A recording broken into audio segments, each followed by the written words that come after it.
Right now, you're about to make a decision, small or huge, it doesn't matter. But what if, before you picked, every version of you from every parallel universe had to vote first?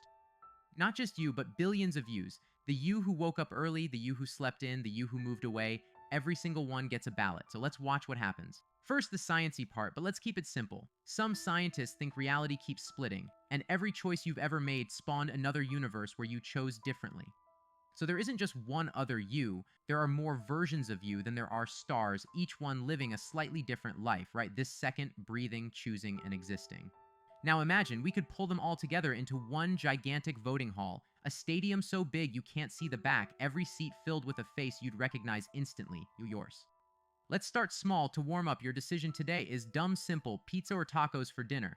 You'd think it's a coin flip, but the vote comes back way weirder than that. The votes flood in, billions of ballots, and a huge chunk of your other selves aren't voting on the food at all. They're voting on something you didn't even see. See, the you who ate tacos last week is bored of tacos, and the you who's saving money votes for whatever's cheaper. Every version drags their whole life into your dinner choice. That's the first mind bender. Your other selves don't share your exact situation. They vote from their own lives. So their advice is really just their regrets and habits shouting. Okay, pizza wins by a nose, fine, but now let's crank the stakes way up because the real question isn't dinner. It's the big scary choice you keep avoiding. Let's say you're about to text someone, you're scared to text or quit a job or say yes to something risky, the kind of choice that actually splits your life in two. This is where the voting hall goes wild, because for a decision this big, your parallel selves split into camps, and the biggest camp might shock you. Camp 1, the versions of you who took the leap and it worked out. They're glowing, confident, standing tall, and they vote yes without blinking. Go for it. They yell, do it. Camp 2, the versions who took the leap and it flopped, embarrassed, broke, heartbroken. You'd expect them to scream no, but here's the twist, a lot of them still vote yes. Why? Because even the ones who failed learned something huge. They'd rather you try and grow than sit still and wonder, because failure hurt, but regret hurt worse. Now, Camp 3, the quiet one, the versions of you who never took the leap, who stayed safe, who watched the moment pass, and these ones they vote the loudest. Because they know exactly what waiting feels like. Years later, they still think about this exact moment, this choice you're standing in front of right now, and they beg you not to freeze. There's a real psychology thing here.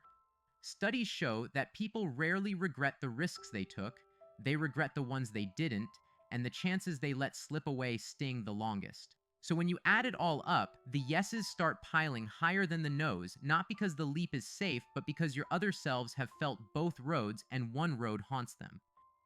But wait, it's not a clean sweep, because some nos are really important. Some versions of you tried this exact thing and got genuinely hurt, and their warning matters. This is the part everyone skips. The vote isn't about winning, it's about listening to the no's to make the yes smarter. What did the failed yous do wrong that you could fix? Maybe the yous who failed, rushed it, didn't prepare, said the wrong thing. So they're not voting no to the dream, they're voting no to doing it carelessly like they did. Suddenly, the multiverse vote isn't a yes or no machine, it's the ultimate advice panel. Infinite versions of you who already ran the experiment handing you their cheat sheet. Now, let's meet some specific voters, because this is where it gets fun. Front row, the bravest version of you, the one who never hesitates, they already voted yes 10 minutes ago. Behind them, the most careful version of you, who reads every detail and checks every risk. They're not scared, they're just thorough, and their vote comes with a 50-page instruction manual. Then, the wild card, the version of you who did something totally different with their life, a whole other career, city and self, they barely recognize your problem, but their outsider view, pure gold. And way in the back, barely visible, are the versions of you who never even faced this choice, living different lives entirely. They can't vote, but their empty seats say something too. Those empty seats mean this choice is rare. Only some versions of you ever even get to stand here, and that alone makes the moment kind of precious because you're at a fork most yous never reach. But here's a problem. Nobody expects with infinite yous you'd get infinite opinions, and for every version screaming yes, there's one whispering no. Wouldn't it just cancel out to a giant shrug? You'd think so, but it doesn't cancel out, because the versions most like you in your exact situation cluster together. Their votes weigh more, because their lives match yours the closest. It's like asking a room full of strangers versus asking your closest twins. The twins who lived your exact life minus one choice know best, so we zoom in on them, and these close twins, they give it to you straight, they know your fears, they know your excuses, and they can't be fooled because they are your excuses in a different body. One twin steps up and says, I made this exact choice last year. I was terrified, same as you, and I want you to know the fear was way bigger than the actual thing. That's the thing about fear. In every universe, your brain blows it up huge before the moment. Then you do it, and it shrinks to nothing. Almost every twin confirms it. Now let's escalate to the biggest decisions of all. Not dinner, not a text, but the huge ones. Where to live, who to love, whether to start over completely, the universe-splitting kind. For a choice this size, the voting hall trembles, because this is the fork where your other selves were born. This is the exact split that created most of the yous in the room. Think about that. The person you become in 20 years depends on this. One path makes a whole future you, and the other path makes a totally different one, and both are real people waiting to exist. And they both want to live, and that's the emotional gut punch. Whichever way you choose, you're picking one future you to bring to life and quietly saying goodbye to the other. That sounds heavy, but the voting yous have a comforting message. They say, there's no perfect path. Every version of us found happiness somewhere, and you can't fully mess this up. It's true. Humans are shockingly good at adapting. Whatever you pick, future, you will build a life around it. Find good things in it, and probably swear it was the right call. So the multiverse vote quietly hands you a secret. The pressure you feel to pick perfectly, it's mostly fake. Most paths lead somewhere good, and the real mistake is not choosing at all. Now here's a spooky wrinkle. What about the versions of you who are worse off? The ones who made bad calls and had rough lives, do they get a vote? They do, and it's powerful. Because they're not bitter, they're honest. They say, I got here by ignoring my gut, by letting fear drive, so don't do what I did, and trust yourself more than I trusted myself. And slowly you notice a pattern across all the votes.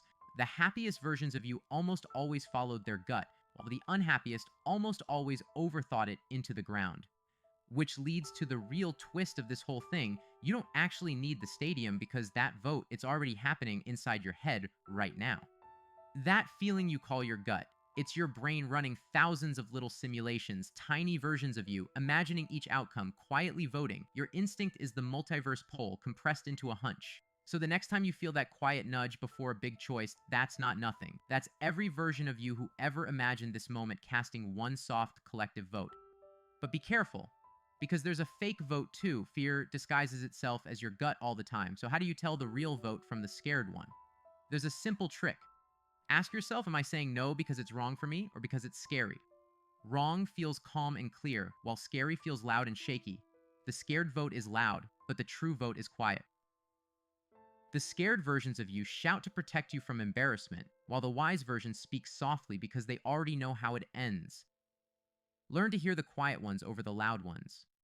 Okay, back in the giant hall, the votes are finally counted, the screen lights up, and billions of yous lean forward as the final tally rolls in for the choice you're facing today. And the winning vote across nearly every version of you who ever lived is almost always the same word. Not reckless, not fearless, just this: try, but try smart.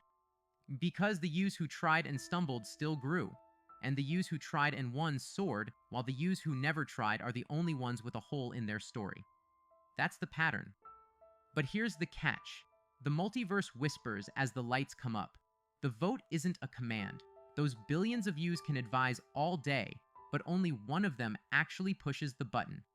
You, the one reading this, you're the only version who gets to actually live it. Every other you is just watching, hoping, and cheering because you're the one holding the real pen. So the whole point of imagining the vote isn't to hand your choice away, it's to borrow their wisdom, shake off the fear, and remember you're not deciding alone because you've got backup.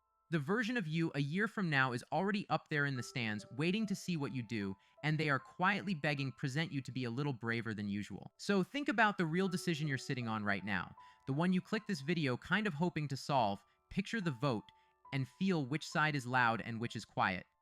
Because every version of you who ever existed just voted the failures, the winners, the brave, the scared, and the wise, and now the last ballot is yours, only yours. So here's my question for you. Drop it in the comments. What's the decision you're facing? And be honest, which way do you think all your other selves would vote? I think you already know. If you want more wild what ifs, hit subscribe and come check out the channel.